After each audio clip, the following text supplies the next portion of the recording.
there's this mentality of like never accept no for an answer, which I've talked about. I think it's just like the worst advice ever for salespeople. No is a great answer.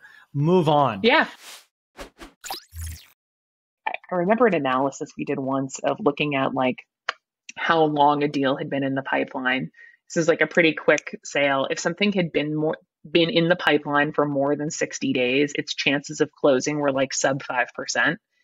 And so we like went back to the sales team and we're like, literally just close anything beyond 60 days. Just stop chasing it, right? Like focus on building top of funnel again. And you looked at it and it was like 20 opportunities that probably would have hung around in the pipeline for another 30, 60, 90, who knows how long, with somebody having to spend mind share on them. And instead they got to free that up to go back to like building something new that actually had a much better shot at closing. Those kind of insights, I think, come from RevOps, right? They're very hard to get insights like that without somebody who's actually like in the weeds of the data and understanding the business at its core. Yeah, and I don't know where those insights came from when I worked at Salesforce, but they were delivered on day one. Yeah. I remember specifically being told that the most successful salespeople across the entire organization are the folks that are just mercurial in cutting their poor deals. Yeah. And you would just see folks that it's just very obvious, like it gets built into your DNA that like you have no chance of closing these deals as they continue to drag on.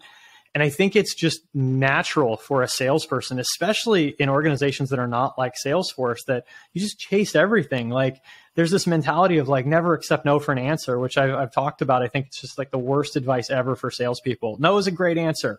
Move on. Yeah. Like the most successful salespeople don't try to like convert people's religions. They try to sell to people that have a real need and a pain and like a motivation to solve that pain.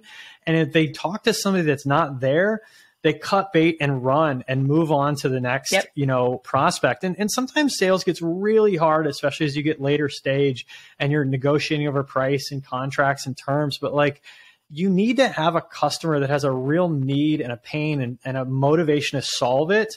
And if you don't have that, I don't know what you have.